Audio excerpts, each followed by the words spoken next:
Hello friend, मैं ऋषु कुमार आप लोग को आसियान क्लासेस में स्वागत करता हूँ। मैं आज इतिहास का दूसरा चैप्टर लेकर आया हूँ। चैप्टर का नाम है प्राचीन भारतीय इतिहास के स्रोत। प्राचीन भारतीय इतिहास के स्रोत मतलब कि प्राचीन भारत के बारे में हम लोग आज पढ़ रहे हैं। दूसरा दिन मेरा क्लास है प्राचीन भारत के लिए। मतलब कि हाथी गुम्फा अभिलेख क्या है? हाथी गुम्फा अभिलेख क्या है? तो यह कलिंग राज खरबेल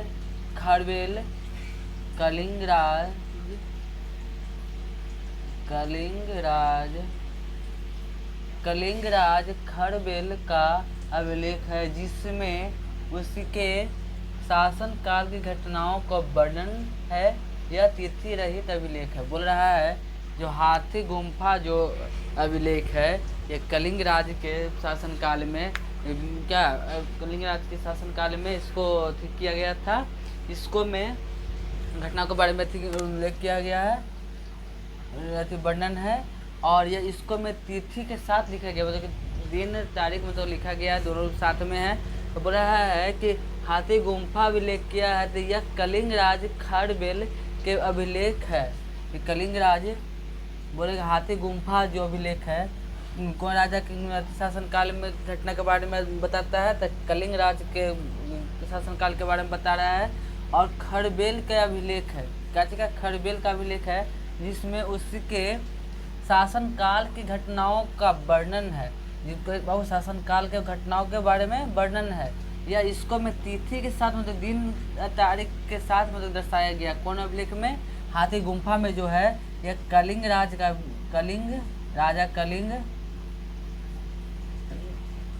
जब हाथी गुम्फा अभिलेख जब हुआ था उस समय राजा को थे कलिंग राजा थे। कलिंग राज खरबेल थे राजा।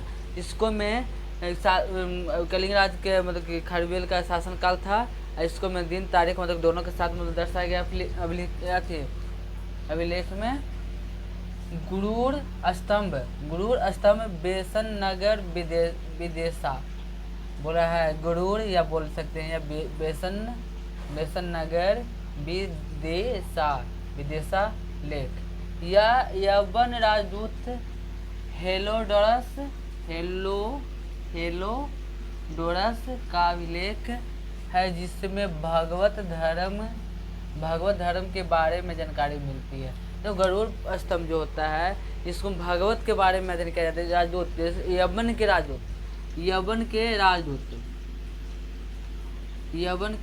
राजदूत हेलोडोरस के अभिलेख को मतलब कि दर्शाया गया है।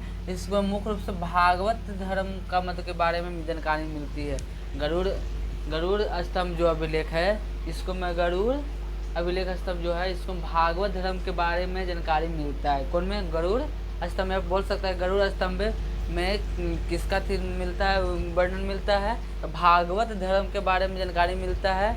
ये कब आया था? यवन के राजदूत हेलोडोरस के अभिलेख में दर्शाया गया। क्या दर्शाया गया? भागवत धर्म के बारे में जानकारी मिला है। और गरुड़ स्तंभ बोल सकते हैं या तो बेसन नगर विदेशा बोल सकते हैं। ठीक है, अगला देखिए सोहगौड़ा अभिलेख। इसमें दुर्वक्ष यानी कि अकाल, इसमें दुर्वक्ष बोल सकते हैं तो अकाल शब्द का सर्वप्रथम उल्लेख मिलता है। इसको हमें बोला जाता है कि सोहगौड़ा जो हो गया अभिलेख। इसको में अकाल शब्द का मतलब सबसे पहले अभिलेख मतलब कि इसको में अकाल का मतलब सर्वप्रथम उल्लेख मिलता है। किसको मिलता है? वो सोहगौड़ा अभिलेख में अकाल के बारे में उल्लेख मिलता है। जब कभी लगने लगे सब खाली है, तब समझ लेना तेरी बगिया का तू ही फूल है और तू ही माली है। मौसम तो बदलेंगे, कभी बहार तो कभी पतझड़ आएंगे मिलेंगे। न डरना न घबराना तुम, जिंदगी की नई पोपले बढ़ाना तुम। न टूटना न रूठना, न करना कोई बहाना। मैं हूँ तो सब है बस खुद को यह याद दिलाना। बोल रहा है कि जब बोल रहे थे कभी जब लगे कि खाली खाली सा है तो समझ लेना चाहिए कि तू ही बगिया का मतलब कि फूल है, तू ही माली है, तू ही सब कुछ देख रेख करेगा। देखो दुख सुख भी अपने से, देखो अपने आप पर विश्वास करना चाहिए, किसी और पर विश्वास नहीं करना चाहिए। यहाँ पर देखिए सौ गौड़ा समझ में सौ गौड़ा अभिलेख, इसमें उनका जो सब सर्वप्रथम अकाल शब्द का इसको में उल्लेख किया गया है। काची का उल्लेख किया गया? अकाल शब्द का। ईरान अभिलेख क्या है? ईरान अभिलेख क्या है? यह भानुगुप्त का अभिलेख है। काची बाबू बोल सकते हैं? ईरान अभिलेख क्या है? भानुगुप्त का अभिलेख है। काची का बाबू? भानुगुप्त का अभिलेख है। इसमें सती प्रथा का पहला लिखित साक्ष्य मिलता है। बोल रहा है कि यहाँ पर क्वेश्चन कर सकता है कि सती प्रथा का पहला लिखित साक्ष्य कौन अथी में मिलता है? अभिलेख में मिलता है? तो ईरान अभिलेख में मिलता है। ईरान अभिलेख कौन लिखे थे? ईरान अभिलेख भानुगुप्त लिखे थे। मतलब भानुगुप्त का अभिलेख में मतलब मिलता है। इसको में सती प्रथा का पहला लिखित साक्ष्य मिलता है कि सती प्रथा क्या था नहीं है, उसके बारे में पहला अभिलेख का जो मिलता है वो ईरान अभिलेख में मिलता है। अब ईरान अभिलेख किसका अभिलेख मतलब क्या है? भानुगुप्त का अभिलेख है। इसमें सती प्रथा का पहला साक्ष्य लिखित मिलता है। ठीक है। मंदसौर अभिलेख मलाबा नरेश यशोवर्मन के इस अभिलेख में रेशम बुनकर की श्रेणियों द्वारा सूर्य मंदिर के निर्माण की जानकारी मिलती है। बोल रहा है कि मंदसौर अभिलेख क्या है? तो इसको मलाबा नरेश यशोवर्मन के इस अभिलेख में रेशम बुनकर की श्रेणियों द्वारा सूर्य मंदिर का निर्माण की जानकारी मिलती है। बोल रहा है कि मंदसौर अभिलेख क्या है? तो मंदसौर अभिलेख मतलब बोल रहा है कि मलाबा नरेश यशोवर्मन के अभिलेख रेशम बुनकर की श्रेणियों में रखा गया। किसको रखा गया है? रेशम बुनकर श्रेणियों में रखा गया। किसको रखा? मंदसौर को रखा गया। इसको में सूर्य मंदिर के निर्माण की जानकारी मिलती है। किसको यहाँ पर क्वेश्चन कर सकता है कि सूर्य मंदिर का निर्माण का अभिलेख किसको अथी में मिलता है? अभिलेख में मिला जाता है, मंदसौर में मिला जाता है। ये किसके अभिलेख में दर्शाया गया? तो मलाबा नरेश यशोवर्मन के अभिलेख में दर्शाया गया है। ये कौन सी श्रेणी में रखा गया है? रेशम बुनकर की श्रेणियों में रखा गया है। यहाँ पर क्वेश्चन 3-4 तरह से पूछ सकता है। बोलेगा कि मंदसौर अभिलेख क्या है? मतलब कि मंदसौर अभिलेख किसका अभिलेख में दर्शाया गया था? मलाबा नरेश यशोवर्मन के अभिलेख में दर्शाया गया है। कौन श्रेणी में रखा गया है? तो रेशम बुनकर की श्रेणियों में रखा गया है। और किस मंदिर के बारे में बताया था? तो सूर्य मंदिर के निर्माण के बारे में जानकारी देता है। ठीक है। क्वेश्चन किसी तरह से पूछ सकता है। यहाँ पर पूछा कि सूर्य मंदिर की जानकारी कौन अभिलेख में मिलता है? तो मंदसौर अभिलेख में मिलता है।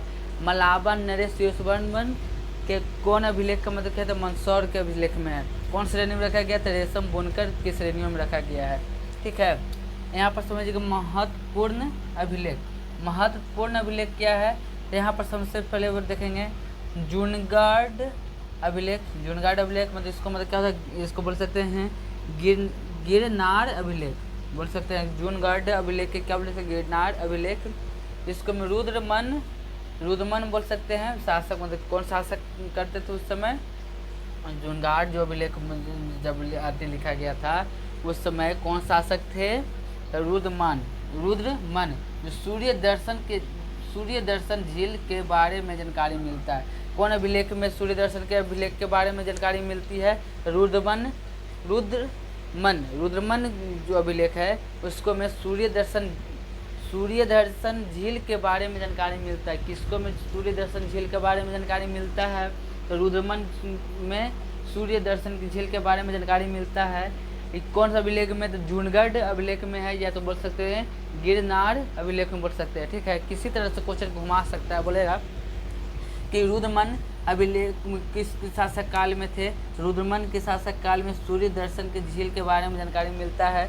या तो बोल सकते हैं अभिलेख कौन अभिलेख में था? तो जूनगढ़ या तो गिरनार अभिलेख में बोल सकते हैं। अगला क्या है दूसरा कि नासिक अभिलेख क्या है? नासिक अभिलेख क्या है? तो बोलेंगे कि गौतमी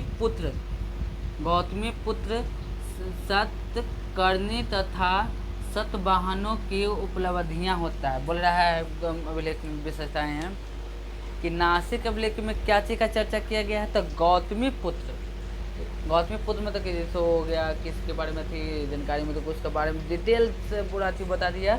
सतवाहनों का उपलब्धियां बता रहा है, ठीक है। प्रयाग स्तंभ अभिलेख, प्रयाग स्तंभ अभिलेख, इसको में समुद्रगुप्त इनकी दिग्बाजियों का जानकारी मिलता है। बोल रहा है कि प्रयाग स्तंभ अभिलेख में क्या है, तो समुद्रगुप्त इनकी दिग्बाजों का जानकारी मिलता है। किसको में दिग्बाजों का जानकारी मिलता है? समुद्रगुप्त में। ये कौन अभिलेख है? तब प्रयाग स्तंभ अभिलेख है। ए होल अभिलेख क्या है? ए होल अभिलेख क्या है? तब पुलकेशन अद्वितीय बोल सकते हैं कि ये होल अभिलेख क्या है, मतलब किस शासक काल में है, या अभिलेख की विशेषता क्या है, तब पुलकेशन द्वितीय बोल सकते हैं, ठीक है। अब अगला क्या है? ग्वालियर अभिलेख क्या है? ग्वालियर अभिलेख क्या है? तो गुर्जर प्रतिहार वंश के इतिहास के बारे में जानकारी देता है। बोल रहा है कि ग्वालियर अभिलेख किया तो गुर्जर प्रतिहार वंश के इतिहास के बारे में जानकारी मिलता है, ठीक है। ठीक है, समझ में आ रहा है बात? देखिए 5 अवयव है।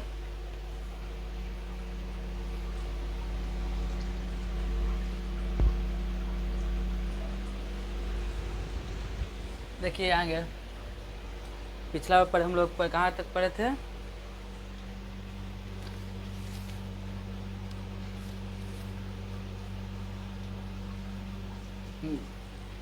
ग्वालियर अभिलेख तक पढ़े थे, ग्वालियर अभिलेख तक पढ़े थे। अगला देखिए भीतरी एवं जूनगढ़ अभिलेख क्या है? भीतरी एवं जूनगढ़ अभिलेख क्या?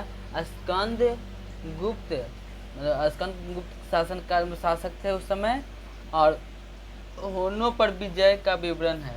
देखो भीतरी एवं जूनगढ़ अभिलेख में क्या है? स्कंद गुप्त होनों पर विजय का विवरण है। अगला क्या है कि देवपाड़ा अभिलेख क्या है? देवपाड़ा अभिलेख क्या है? तो बंगाल शासक विजय सेन के बारे में है। देखो देवपाड़ा अभिलेख क्या है? बंगाल के शासक जो विजय सेन थे उनके बारे में है। अभिलेख मतलब कि दर्शाया गया है। बांसखेड़ा और मधुबन अभिलेख, बांसखेड़ा और मधुबन अभिलेख हर्षवर्धन की उपलब्धियां पर प्रकाश है। मतलब हर्षवर्धन जो है उनके ऊपर मतलब प्रकाश डालते हैं, मतलब कि उसके बारे में अभिलेखों पर मतलब कि उसके बारे में जानकारी है। मतलब बताया गया कि उसके अभिलेख में यह दर्शाया गया है कि उसको जो मकबरा या जो भी है हर्षवर्धन के बारे में बताया गया है, कैसा हर्षवर्धन थे उनके बारे चित्र पर दर्शाया गया है। कौन बाबू? बांसखेड़ा अभिलेख, बांसखेड़ा और मधुबन अभिलेख में, ठीक है। किंतु हर्षवर्धन की उपलब्धियों को बता रहा है। अगला क्या है कि बालाघाट अभिलेख क्या? बालाघाट अभिलेख क्या है? तो सातवाहनों की उपलब्धियाँ, सातवाहनों की उपलब्धियाँ। बालाघाट क्या है? सातवाहनों की उपलब्धियाँ। अयोध्या अभिलेख क्या है? अयोध्या अभिलेख क्या है? तो सुनगो की उपलब्धियाँ। अयोध्या अभिलेख में क्या है? तो सुनगो की उपलब्धियाँ। भरहुत अभिलेख क्या? भरहुत अभिलेख क्या है? तो सुंगरेन शब्द खोदे होने से सुंग द्वारा निर्मित है। बोला है कि भरहुत का अभिलेख क्या? भरहुत, यहाँ पर भरहुत मतलब कि लग रहा है भरहुत मतलब कि सुगेनरेन शब्द खोदने होने से सुंगों का निर्मित होता है, ठीक है। अगला यहाँ पर ध्यान देंगे कि नोट में बताए हैं, क्या है नोट में कि अन्य महत्वपूर्ण तथ्य भारतीय पुरातत्व विभाग, इस विभाग की स्थापना 1861 ईस्वी में सर एलेक्जेंडर कनिंघम द्वारा की गई थी। बोल रहा है कि अन्य महत्वपूर्ण तथ्य मतलब कि इसको समझ अन्य महत्वपूर्ण तथ्य भारतीय पुरातत्व विभाग, इस विभाग का स्थापना कब हुआ था? 1861 में हुआ था। कौन किए थे? सर एलेक्जेंडर किंगडम किए थे। कौन किए थे? सर एलेक्जेंडर किंगडम किए थे।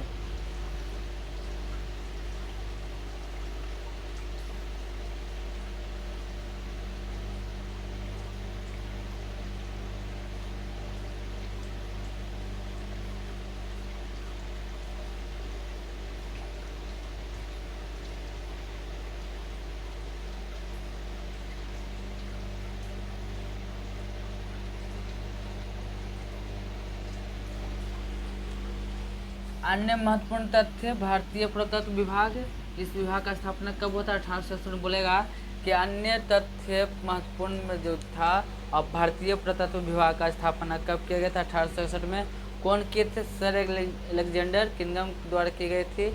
राष्ट्रीय अभिलेखागार, राष्ट्रीय अभिलेखागार जहाँ दस्तावेजों और पुंडलिपियों को रखा जाता है। बोला कि राष्ट्रीय अभिलेखागार क्या है? तो जहाँ दस्तावेजों को, मतलब दस्तावेजों डॉक्यूमेंट्स को सही से रखा जाता है। बोला कि जब तक अध्ययन का मकसद सिर्फ नौकरी पाना हो, और जब तक अध्ययन का मतलब हो नौकरी पाना हो, तब तक हमारे देश में सिर्फ नौकर पैदा होंगे, मालिक नहीं होंगे। जब तक हमारे जैसे पढ़ाई का मतलब होगा कि नौकरी पालना हो, तो समझिए कि जब तक हमारे देश में सिर्फ नौकर पैदा होंगे, मालिक नहीं होंगे। जैसे छोटा मोटा जो भी देखिए, जैसा ये सब जानता है कि पढ़ाई का मतलब नौकरी है, तो नौकरी ठीक है, जब तक तो कुछ ना कुछ तो करेंगे ना।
राष्ट्रीय अभिलेखागार का मतलब क्या होता है? तो जहाँ दस्तावेजों और पुंडलिपियों को मतलब रखा जाता है।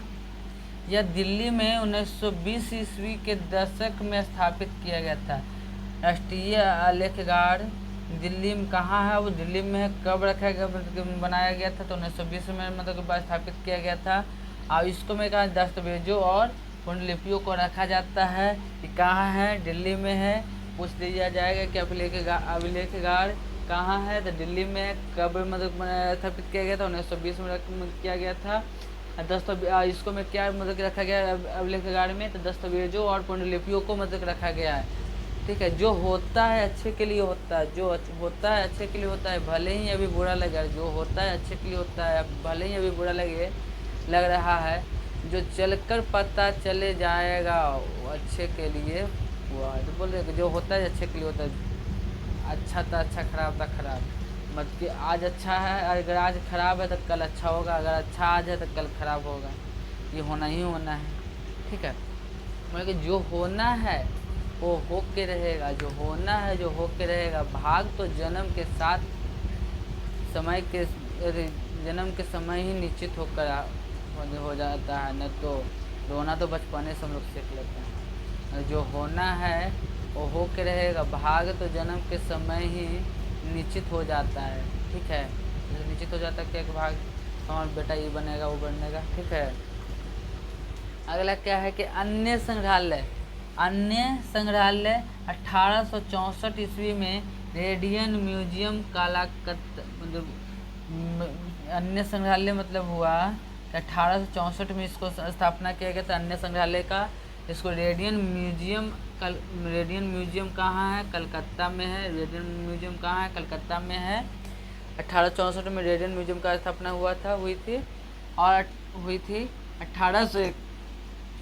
1891 में गवर्नमेंट म्यूजियम मद्रास की स्थापना हुई, और दिल्ली में 1955 में राष्ट्रीय संग्रहालय की नींव की रखी गई। देखो बोला है यहाँ पर क्वेश्चन 3-4 गो, जैसे रेडियन म्यूजियम कहाँ है? कलकत्ता में। रेडियन म्यूजियम कहाँ है? कलकत्ता में। कब इसको मतलब क्या स्थापना किया गया था? 1864 में किया गया था। दूसरा क्या है कि बोला कि 1851 में कौन म्यूजियम का स्थापना किया गया था? गवर्नमेंट म्यूजियम का स्थापना किया गया था। कहाँ है? तो मद्रास में। और दिल्ली में 1955 में राष्ट्रीय संग्रहालय की नींव रखी गई, मतलब कि नींव मतलब शुरुआत किया गया। ठीक है,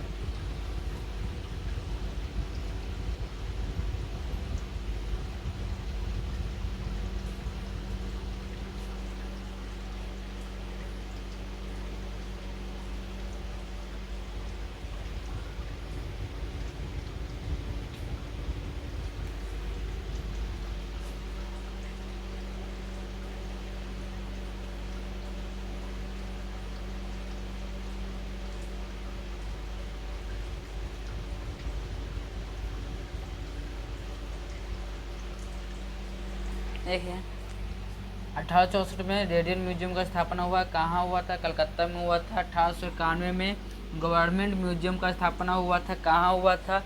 मद्रास में। और दिल्ली में 1955 में राष्ट्रीय संग्रहालय का नींव रखे गए। ठीक है, बोल रहा है कि थॉमसन ने कोपेनहेगन संग्रहालय के स्थापना सामग्री की त्रिगोई पाषाण कांस्य एवं लौह विभाजन किया। देखो बोल रहा है कि अभिलेख और शासक अभिलेख। और पिछला बार बताएंगे ग्वालियर, व उसके बाद मतलब पचमा बताते थे ग्वालियर। अगला छठा में भीतरी एवं जूनागढ़ अभिलेख। भीतरी एवं जूनागढ़ अभिलेख ये स्कंदगुप्त मतलब कि बोला कि भीतरी एवं जूनागढ़ अभिलेख में स्कंदगुप्त होनों पर विजय की विवरण है। ठीक है, मतलब कि भीतरी एवं जूनागढ़ के अभिलेख में मतलब स्कंदगुप्त होनों के पर मतलब विजय का विवरण है। देवपरा अभिलेख क्या है? देवपरा अभिलेख बंगाल शासक विजय सिंह के बारे में बताया गया है। बांसखेड़ा और मधुबन अभिलेख हर्षवर्धन की उपलब्धियां पर प्रकाश है, मतलब बताया गया है। अगला के बालाघाट अभिलेख सतवाहनों की उपलब्धियां हैं। बालाघाट अभिलेख क्या है? सतवाहनों का उपलब्धियां हैं। अयोध्या अभिलेख शुंगों की उपलब्धियां हैं। भरूच अभिलेख सुंगरेन शब्द की खोदे होने से शुंगों के निर्मित होता है। मतलब पिछला बताएं कि पहले भीतरी एवं जूनागढ़ अभिलेख में तो स्कंदगुप्त के बारे में बताया गया है। देवपरा अभिलेख में बंगाल के शासक के विजय सिंह के बारे में बताया गया है। बंसखेड़ा में मधुबन अभिलेख में हर्षवर्धन के उपलब्धियों पर प्रकाश डाला गया है। बालाघाट में सतवाहनों का उपलब्धियां बताया गया है। अयोध्या अभिलेख में शुंगों की उपलब्धियां बताया है। भरूच अभिलेख में सुंगरेन शब्द की खोदे होने से शुंगों का द्वारा निर्मित बताया गया है। ठीक है, तो समझ में आ रहा है। अन्य महत्वपूर्ण तथ्य भारतीय पुरातत्व विभाग, इस विभाग का स्थापना 1861 में हुआ था। बोला जा रहा है कि अन्य महत्वपूर्ण तथ्य भारतीय पुरातत्व विभाग, इस विभाग का स्थापना 1861 में किया गया था। इसका स्थापना कब किया गया था? 1861 में किया गया था। कौन किए थे? सर एलेक्जेंडर किए थे। कौन किए थे? सर एलेक्जेंडर किंगडम किए थे। बोला है कि अन्य महत्वपूर्ण तथ्य भारतीय पुरातत्व विभाग का स्थापना कब किया गया था? 1867 में किया गया था। कौन किए थे? सर एलेक्जेंडर किए थे, किंगडम किए थे, द्वारा किया गया था। राष्ट्रीय अभिलेखागार जहाँ दस्तावेजों और पुंडलिपियों का रखा जाता है। मतलब कि राष्ट्रीय अभिलेखागार में क्या किसको रखा जाता है? दस्तावेजों और पुंडलिपियों को मतलब कि रखा जाता है। यह दिल्ली में है। कहाँ है अभिलेखागार? मतलब कि राष्ट्रीय अभिलेखागार कहाँ है? दिल्ली में है। कब इसका स्थापना कब किया गया था? 1920 में इसका स्थापना किया गया था। राष्ट्रीय अभिलेखागार का स्थापना कब किया गया था? 1920 में किया गया था। कहाँ है? दिल्ली में है। राष्ट्रीय अभिलेखागार में क्या रखा जाता है? दस्तावेजों और पुंडलिपियों को मतलब कि रखा जाता है। ये कहाँ है? दिल्ली में। इसका स्थापना 1920 में हुआ था। ठीक है। अन्य संग्रहालय बोले जा रहा है कि किसी के इतने करीब ना आओ कि उसे तुम्हारी से दूर होने की दूर हो जाए। बोल रहा है कि किसी के इतने करीब ना जाओ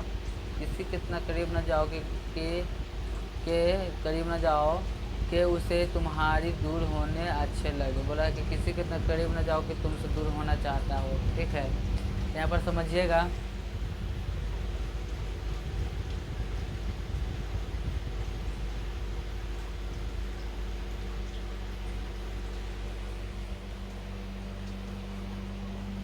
अन्य संग्रहालय 1864 में रेडियन म्यूजियम का स्थापना हुआ था। कहाँ हुआ था? कलकत्ता में हुआ था।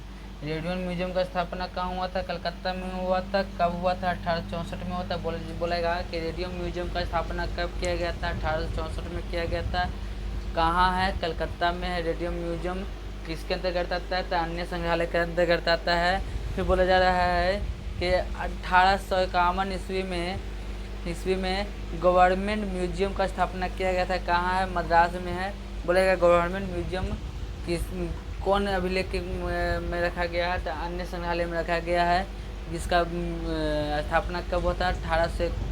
1891 में हुआ, 51 में हुआ था।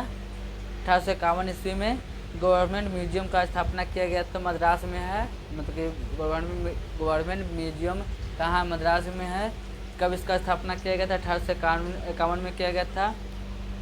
और दिल्ली में 1955 में राष्ट्रीय संग्रहालय का नींव रखी गई। दिल्ली में राष्ट्रीय संग्रहालय का नींव कब रखा गया था? 1955 में। बोलेगा कोई कि दिल्ली में जो राष्ट्रीय संग्रहालय का नींव रखे गए थे, कब रखा गया था?